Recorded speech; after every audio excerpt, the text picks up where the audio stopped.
دیکھیے کوئی بھی قائد یا رہنما، ابھی ادھر کئی غیر مسلم دانشوروں نے ادھر حال میں بھی اور ماضی میں بھی سینکڑوں نہیں ہزاروں مختلف مذاہب سے تعلق رکھنے والے دانشوروں نے اس بات کو تسلیم کیا ہے کہ بحیثیت قائد محمد ابن عبداللہ یا محمد رسول اللہ کا کوئی ثانی نہیں ہے۔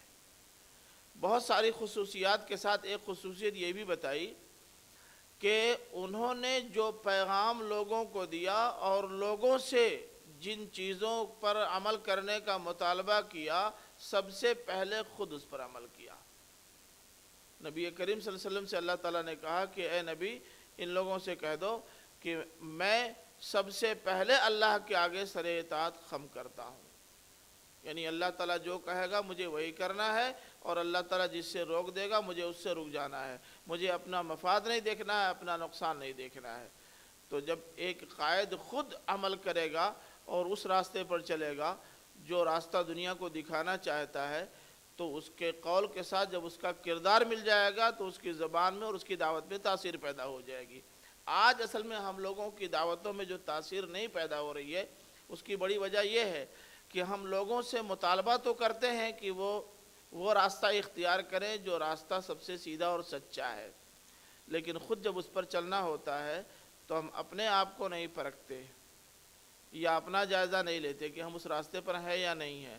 ابھی ہماری دعوت میں اور ہمارے عمل میں یکسانیت پیدا ہو جائے، ہماری دعوت میں تاثیر پیدا ہو جائے گی۔ اللہ تعالیٰ نے دوسری جگہ کہا بھی ہے وَمَنْ أَحْسَنُ قَوْلًا مِّمَّنْ دَعَا إِلَى اللَّهِ وَعَمِلَ صَالِحًا وَقَالَ إِنَّنِي مِنَ الْمُسْلِمِينَ۔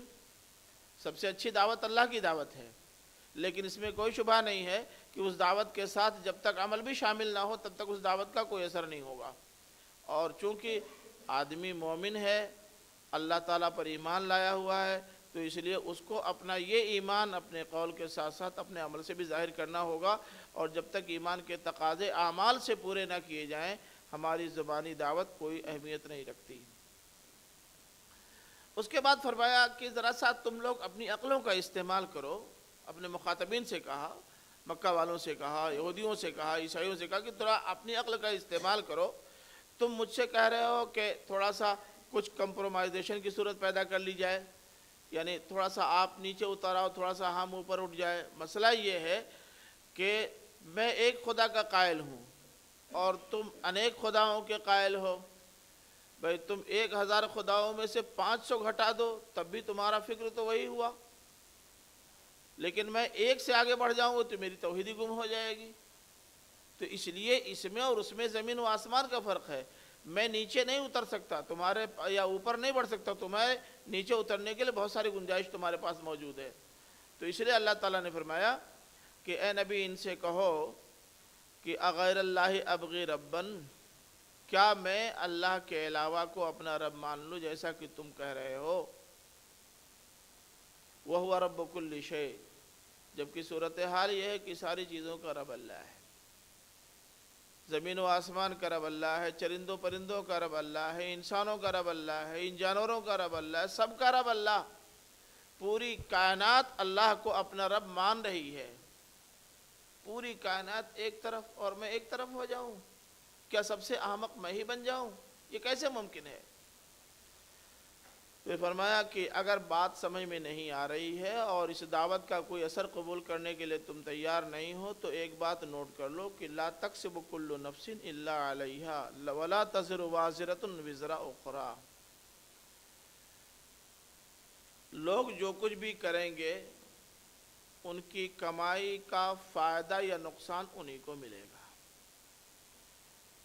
یہاں چونکہ مخاطب وہ لوگ ہیں جو اللہ کی سننے کے لیے تیار نہیں ہیں، اس لیے ان کی مناسبت سے کہا گیا ہے کہ لا تکسب کل نفس الا علیہا، کہ یہ لوگ جو کچھ کر رہے ہیں ان کی کارگزاری کا نقصان انہی کو اٹھانا پڑے گا، اس کا وبال انہی کے سر پہ آئے گا۔ اور اگر مسلمانوں سے یہ خطاب کیا گیا ہوتا تو یہ کہا جاتا کہ لا تکسب کل نفس الا لہا، مگر اس کا فائدہ انہی کو ملے گا۔ تو جو جرم کر رہے ہیں وہ اس بات کو اچھی طرح سے نوٹ کر لیں کہ جو جرائم ان کی طرف سے سرزد ہو رہے ہیں اور جو گناہ وہ کر رہے ہیں، جو غلطیاں وہ کر رہے ہیں، جو حق تلفیاں وہ کر رہے ہیں، ان سب کا نقصان ان کو اٹھانا پڑے گا اور اس کا وبال انہی کے سر پہ آئے گا۔ دوسرا کوئی ذمہ دار نہیں ہوگا۔ ولا تزر وازرۃ وزر اخری، کوئی کسی دوسرے کا بوجھ نہیں اٹھائے گا۔ ہم لوگوں کے یہاں بڑی غلط فہمی ہے، اور ظاہر ہے کہ اس وقت جو حکمراں حضرات ہیں وہ بھی کچھ اسی انداز میں کام کرتے ہیں۔ جرم کسی اور نے کیا ہے، پکڑ لیا کسی اور کو، اس لیے جرم کبھی ختم نہیں ہو پاتا۔ اللہ تعالیٰ کے یہاں ایسا نہیں ہوگا، جس نے جرم کیا ہے گرفتاری اسی کی عمل میں آئے گی۔ اور یہ بات بھی ہے کہ کوئی دوسرا کسی کی ذمہ داری اپنے سر نہیں لے پائے گا۔ آخر قرآن نے کہا نا کہ یوم یفر المرء من اخیہ و امہ و ابیہ و صاحبتہ و بنیہ لکل امرئ منہم یومئذ شأن یغنیہ، جب بیوی شوہر کے کام نہیں آ سکے گی، باپ بیٹے کے کام نہیں آ سکے گا، تو کس سے توقع کی جائے کہ وہ اس مصیبت کی گھڑی میں سہارا بن پائے گا؟ سوال ہی نہیں پیدا ہوتا۔ تو اگر کوئی یہ سمجھتا ہے کہ ہماری کچھ سیڑھیاں اور پیڑھیاں ہیں اور کچھ ایسے لوگ ہیں جن سے ہماری وابستگی آخرت میں ہم کو فائدہ پہنچا دے گی، تو یہ ساری باتیں ذہنوں سے نکال دیں۔ کوئی کسی کے کام نہیں آئے گا، اور کسی جماعت سے، کسی سلسلے سے تعلق کی بنیاد پر کسی کو کوئی فائدہ آخرت میں ملنے والا نہیں ہے۔ نبی کریم صلی اللہ علیہ وسلم سے بڑا سلسلہ کس کا ہو سکتا ہے؟ لیکن اللہ کے رسول صلی اللہ علیہ وسلم نے اپنی بیٹی فاطمہ کو بلایا، کہا فاطمہ تم یہ مت سمجھنا کہ تمہارا باپ اللہ کا رسول ہے، اگر تمہارے یہاں نیکیوں کی کچھ کمی رہ جائے گی تو وہ اس کی بھرپائی کرا دے گا، ممکن نہیں ہے۔ اپنی پھوپھی کو بلایا اور ان سے کہا کہ پھوپھی اگر آپ کے اعمال میں کچھ کمی ہوگی تو میں قیامت کے روز آپ کے کام نہیں آ سکوں گا۔ گھر کے اور رشتے کے ایک ایک فرد کو بلا کے اللہ کے رسول صلی اللہ علیہ وسلم نے فرمایا کہ جو کچھ کریں گے آپ لوگ وہی آپ کے کام آئے گا، ہم سے نسبت کوئی فائدہ نہیں دے گی۔ تو لوگ اس غلط فہمی کو بھی ذہن سے نکال دیں کہ اگر کوئی نسبت ہوگی تو اس نسبت کی بنیاد پر بھی جنت کے حقدار ٹھہریں گے۔ جنت کا حقدار ٹھہرنے کے لیے کردار کی اہمیت ہے، اور بس۔ وابتغوا الیہ الوسیلہ، قرآن نے کہا کہ اللہ تک پہنچنے کے لیے وسیلہ تلاش کرو۔ یہ وسیلہ افراد نہیں ہیں، شخصیات نہیں ہیں، جماعتیں نہیں ہیں، سلسلے نہیں ہیں، بلکہ یہ وسیلہ اعمال ہے، اور اعمال کے وسیلے سے آدمی اللہ تعالیٰ کے ہاں پہنچ سکتا ہے، بس کوئی اور دوسرا راستہ نہیں ہے۔ فرمایا ثم الی ربکم مرجعکم فینبئکم بما کنتم فیہ تختلفون، پھر تم سب کو اللہ کے پاس ہی لوٹ کے جانا ہے جو تمہارا رب ہے، اور جن جن چیزوں میں تم اختلاف کرتے رہے ہو اور تم نے جس کو دین بنایا ہے اس کے بارے میں اللہ تعالیٰ بتائے گا کہ کیا دین تھا اور کیا تم نے کیا۔ یہود نے دین کسی اور چیز کو قرار دیا، نصارہ نے دین کسی اور چیز کو قرار دیا، کفار و مشرکین مکہ نے کسی اور چیز کو دین قرار دیا۔ دعوے الگ الگ سب کے ہو سکتے ہیں، لیکن حقیقی دین وہی ہے جو اللہ تعالیٰ نے بھیجا ہے۔ اب آپ دیکھیں قبلہ کے سلسلے میں، پہلے سارے لوگوں کا قبلہ ایک تھا، بعد میں حضرت مریم علیہ السلام کی وجہ سے تھوڑا سا تقدس جو حاصل ہوا ایک سمت کو، تو ایک نے اپنا قبلہ پورب کو بنا لیا۔ ان کی دشمنی میں یہود جو ان سے بہت پرانے ہیں انہوں نے اپنا قبلہ پچھم کو بنا لیا۔ اب اللہ تعالیٰ پوچھے گا کہ بھائی جو تم نے آپس میں اختلاف کیا قبلہ کے سلسلے میں، ایک نے مشرق کو اور ایک نے مغرب کو بنا لیا، تمہارے اس قبلہ کے پیچھے دلیل کیا ہے؟ ظاہر ہے کہ دلیل وہی ہو سکتی ہے جو اللہ تعالیٰ نے اتاری ہو، لیکن اس کی کوئی دلیل ہوگی نہیں۔ تو لوگوں کو کے سامنے جب اللہ تعالیٰ ان کے اعمال، ان کے کردار، ان کے دین کے ڈھانچے اور سانچے لا کے رکھے گا، تب لوگوں کی سمجھ میں آئے گا کہ کیا کیا تھا ہم نے اور ہمیں کیا کرنا چاہیے تھا۔ آخر میں اللہ تعالیٰ نے یہ فرمایا کہ دیکھو مکہ والے تم بھی کان کھول کر سن لو، بلکہ یوں کہو کہ اے وہ لوگوں جنہوں نے دین اسلام کو اب اپنا اوڑھنا بچھونا بنایا ہے اور جنہوں نے دین اسلام سے وابستگی اختیار کی ہے، تم لوگ بھی کان کھول کر سن لو کہ اللہ تعالیٰ ہی نے مختلف زمانوں میں مختلف لوگوں کو زمین کی خلافت دی ہے۔ ایک زمانہ تھا جب قبائلی نظام تھا، ایک زمانہ آیا جب بنی اسرائیل قائد اور حکمراں مان لیے گئے، پھر ایک زمانہ آیا کہ ان میں بھی یہودیوں کے بجائے نصارہ کو غلبہ حاصل ہوا، لیکن یہ سب آئے اور گئے، حکومتیں آتی رہتی ہیں اور جاتی رہتی ہیں۔ اللہ تعالیٰ جب کسی کو حکومت دیتا ہے تو ان کی صلاحیتوں کا خیال رکھ کر کے دیتا ہے۔ دوسری قومیں جب بانجھ ہوتا جاتی ہیں اور ان کی صلاحیتیں ختم ہو جاتی ہیں تو ان تمام میں نسبتاً جس کے اندر صلاحیت زیادہ ہوتی ہے حکمرانی کی، حکمرانی ان کے حوالے کر دیتا ہے۔ لیکن جب وہ بھی اپنی حیثیت کو پہچاننے سے گریز کرتی ہیں تو پھر اللہ تعالیٰ ان کا بھی معاملہ صاف کر دیتا ہے اور دوسرے کو حکمراں بنا دیتا ہے۔ پوری دنیا میں حکمرانی کا جو نظام چل رہا ہے اس پہلو سے ہمیں جائزہ لینا چاہیے۔ امریکہ جس کو ہم بدترین قسم کی حکمرانی تسلیم کر رہے ہیں، بعض خوبیاں آج بھی ان کے اندر ایسی ہیں جن کی بنیاد پر یہ کہا جا سکتا ہے کہ اگر ان کو حکمرانی ملی ہے تو وہ اس حکمرانی کے مستحق بھی ہیں۔ تعلیم کے میدان میں وہ سب سے آگے ہیں، اور آپ نے سنا ہوگا اس کے بل کلنٹن کے سلسلے میں ایک جرم کیا، بھیانک جرم کیا، لیکن قوم نے اس کا اتنا زبردست احتساب نہیں کیا جتنا اس نے اس جرم سے انکار کیا اور بعد میں اعتراف کر لیا اس پر۔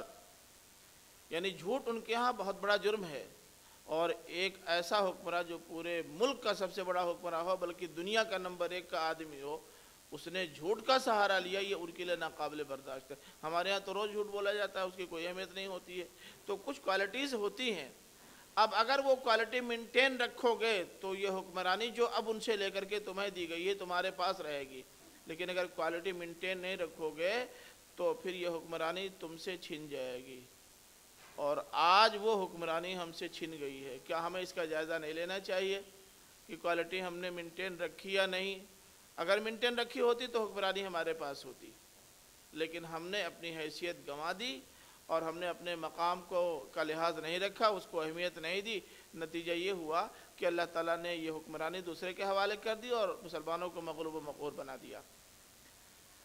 پھر اللہ تعالیٰ نے فرمایا کہ یہ سب کچھ اللہ تعالیٰ اس لیے کرتا ہے تاکہ جو کچھ اس نے تم کو دیا ہے اس میں تمہارا امتحان لے۔ تم کو علم دیا، تم کو دین کی دولت دی، تم کو کتاب کی نعمت دی، تم کو شریعت کی نعمت دی، تم کو رسول دیا، تم کو آئیڈیل ایک شخصیت دے دی اور ایک اچھا راستہ فراہم کر دیا، لیکن جب تم نے ان ساری چیزوں کو نہیں برتا اور اپنے حکمراں ہونے کا یا مناسب بہتر حکمراں ہونے کا ثبوت فراہم نہیں کیا تو اللہ تعالیٰ نے تم سے یہ سب کچھ چھین لیا۔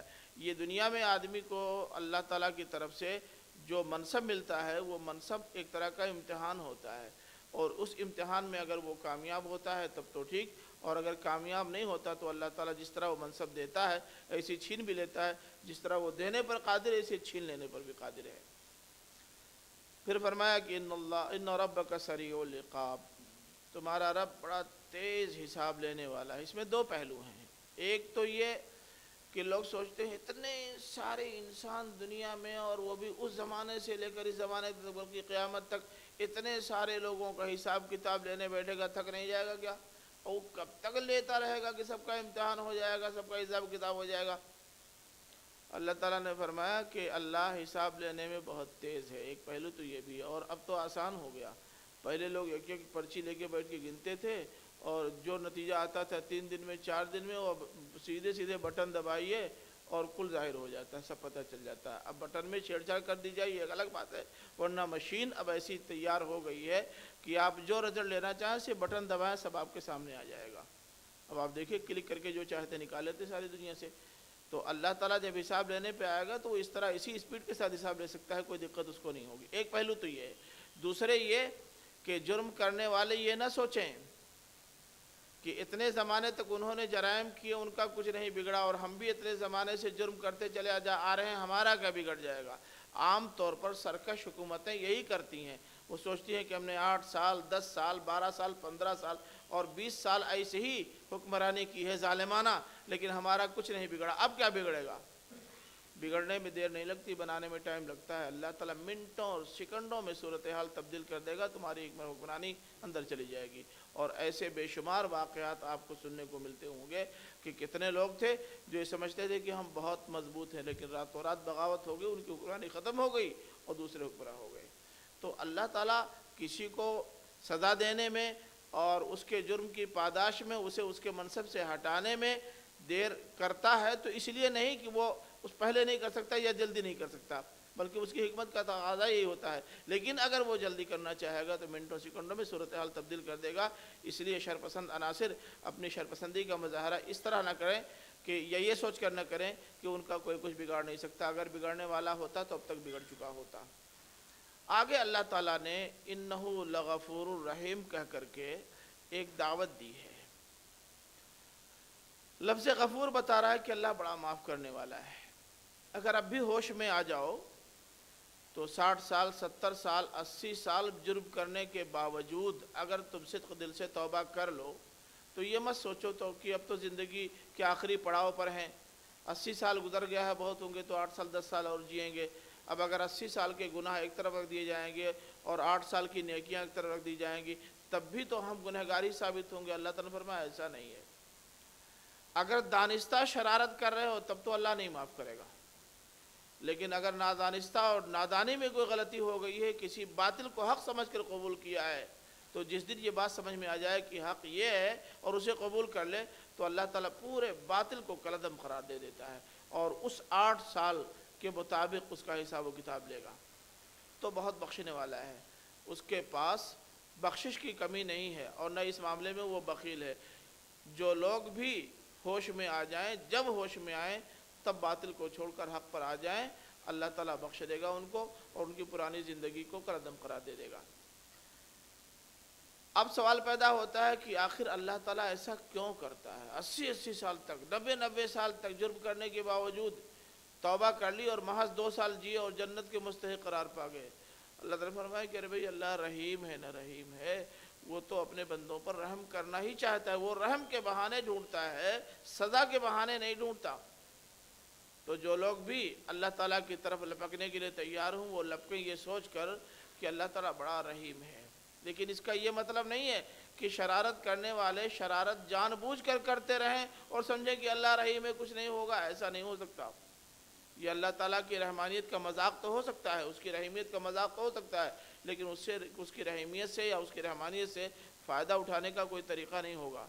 آدمی نادانی میں نادانستہ اور نہ سمجھ پانے کی وجہ سے یا دماغ کا ڈھکن نہ کھلنے کی وجہ سے یا شیطانوں کے مسلسل پیچھے پڑے رہنے کی وجہ سے حق بات اس پر واضح نہیں ہو سکی ہے، اور جب حق بات واضح ہو جائے گی تو اللہ تعالیٰ اسی کو بنیاد بنا کر تمام پچھلی کارگزاریوں کو ختم کر دے گا۔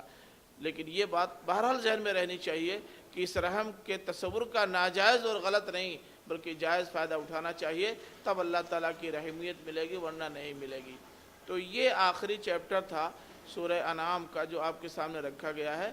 اب اسے سامنے رکھتے ہوئے 2-3 چیزوں پر آپ دھیان دیجیے۔ پہلی چیز تو یہ ہے کہ اللہ تعالیٰ کی طرف سے بھیجے ہوئے اس پیغام کو ہمیں خود سمجھنا ہے اچھی طرح سے، کیونکہ اس کے مخاطب ہم بھی ہیں، صرف عوام نہیں ہیں، اور سمجھنے کے بعد اس پر پوری طرح سے عمل کرنا ہے اور کتاب الہی کے مطابق اپنی زندگی کو ڈھالنا ہے۔ دوسرا کام یہ ہے کہ جو کچھ ہم نے سمجھ لیا ہے جسے ہم اپنی عملی زندگی میں اس لیے اتار رہے ہیں کہ ہم یہ سمجھتے ہیں کہ یہی حق ہے، تو یہ حق ہمیں سب تک پہنچانے کی کوشش کرنی چاہیے۔ یہ ہمارا فریض منصبی ہے۔ اگر ایسا ہم کرتے ہیں تو اپنی ذمہ داری ادا کرتے ہیں، اور اگر ایسا نہیں کرتے تو اس کا مطلب یہ ہے کہ اپنی ذمہ داریوں کو ادا کرنے کے لیے ہم خود تیار نہیں ہیں، تو ذمہ داری ادا نہ کرنے کی جو سزا ہوتی ہے وہ ملے گی۔ اس لیے اللہ تعالیٰ سے ہم سب لوگ دعا کریں کہ اللہ تعالیٰ اس کتاب کا فہم بھی عطا فرمائے، اس کے مطابق ہماری زندگیوں کو ڈھال دے، اور ہمیں اس بات کی بھی توفیق عطا فرمائے کہ اللہ کے اس پیغام کو ہم پوری انسانیت تک پہنچائیں، اپنی ذمہ داری سمجھ کر کے، اپنا فریضہ سمجھ کر کے۔ آمین۔ وآخر دعوانا الحمدللہ رب العالمین۔